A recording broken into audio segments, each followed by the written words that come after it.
les causes du mariage précoce, en général et en particulier dans les cultures africaines? Par l'importance de ce fléau dans nos sociétés et dans le milieu rural en général, fait que ce thème pourrait être intéressant pour les gens.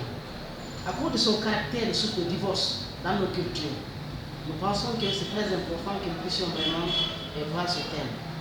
Parce que les femmes sont souvent privées de leur jeunesse avec des maris incompétents, incapables de réconcilier leur adolescence et leur femme d'adulte. En Guinée en général et en particulier en Moyenne-Guinée et en Haute-Guinée, les femmes mariées, les femmes se marient généralement en bas de l'échelle de 21 ans. C'est un facteur également de réduction de taux de scolarité dans la culture. Qu'est-ce qu'il faut comprendre? C'est-à-dire que c'est quoi le mariage précoce? Le mariage précoce, c'est la réduction de l'âge du mariage de la fille. C'est-à-dire pour la faire sauter du cap de l'adolescence vers l'adulte. À la fin de cela, vous allez connaître quelles sont les causes du mariage précoce, quelles sont les conséquences du mariage précoce et quelles sont les solutions que nous allons vraiment envisager. Tout de suite, on va passer maintenant. Quels sont les facteurs qui déclenchent ce mariage précoce? Nous avons d'abord les facteurs culturels, nous avons les facteurs réglementaires, les facteurs économiques, les facteurs d'éducation, c'est cela. Mais au niveau des facteurs culturels, nous avons ce qu'on appelle, les familles ont eu un besoin de préservation des honneurs. Ce qui fait qu'ils veulent que la fille, pour ne pas tenir l'image qu'ils ont, ils préfèrent la donner en mariage même si elle n'est pas naturellement prête.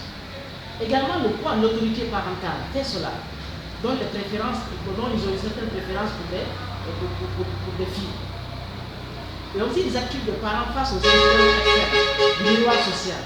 Et ça veut dire que lorsque moi j'ai une jeune fille, ma fille est là, elle est jeune, lorsque j'ai peur que celle-ci, par rapport à l'influence qu'elle a avec les autres amis qui ne sont pas mariés, j'ai peur que cela m'apporte une grossesse, par exemple, le désir qui pourrait terminer mon image.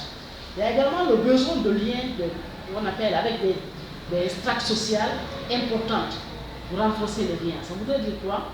Lorsque moi j'ai une fille et que l'imam est à côté, et pour renforcer mon image en tant que ne faisant pas partie des strates sociales, je prends ma fille, je donne parce qu'il m'en a demandé, pour renforcer le lien.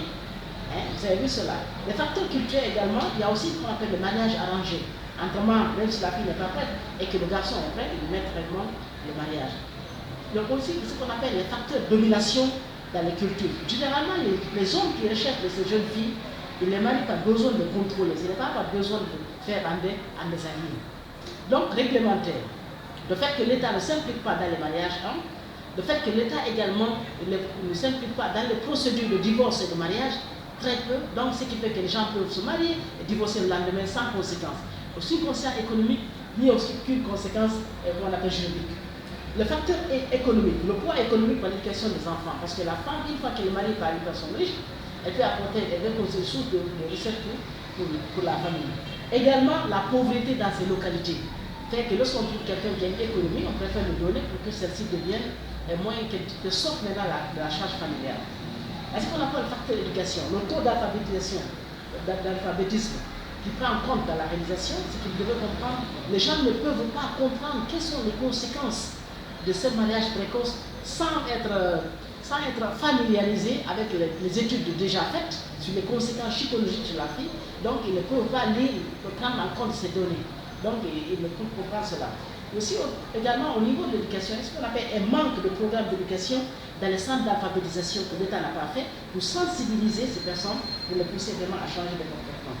Maintenant, quelles sont les conséquences? Donc, pour le couple, c'est une source de divorce précoce. Parce que la fille n'a pas d'expérience, l'homme n'a plus d'expérience. Donc, c'est une source de divorce. Ça, vous remarquez souvent cela. C'est une instabilité émotionnelle chez la jeune fille, par le cause du mariage arrangé. C'est une conséquence. La vie dans un mariage, réellement, c'est un saut pour la fille de son adolescence, qui perd l'adolescence. Elle a l'impression qu'on lui a volé sa jeunesse, son adolescence. Donc, c'est une conséquence psychologique. Également, le problème d'accouchement, de sanitaire que vous connaissez, la femme qui n'a pas développé biologiquement peut entraîner des complications d'accouchement. Les solutions. Première solution, nous devons sensibiliser les parents sur les conséquences psychologiques de leurs jeunes filles. Dans la mesure où ils veulent protéger leurs filles, donc en leur donnant à ces mariages précoces, quelles sont les conséquences? Il faut les sensibiliser dans les centres. Il faut durcir les procédures de mariage et de divorce, extrêmement. pour empêcher que les opportunistes de ces jeunes filles-là puissent vraiment les prendre et vraiment les divorcer avec elles comme ils veulent. Parce que c'est extrêmement important. Il faut aussi mettre en place des programmes d'éducation sexuelle dans les centres d'alphabétisation pour leur apprendre comment interagir en tant que couple. Il faut le mettre, c'est extrêmement important. Il faut mettre en place des programmes de communautaires de prévention et protection de ces jeunes filles. Il faut le mettre.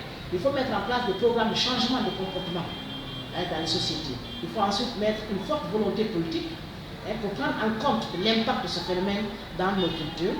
Et c'est ce que j'avais vraiment à partager avec vous. J'espère que vous avez pu le comprendre. Donc, nous visons le progrès. J'espère que vous allez vraiment réagir, nous donner votre commentaire et surtout nous abonner sur notre canal. Et nous donner votre commentaire pour savoir comment est-ce qu'on va diriger cela. Merci, je vous remercie. J'espère que vous avez trouvé du plaisir à écouter Nous visons le progrès. Je vous remercie. Merci.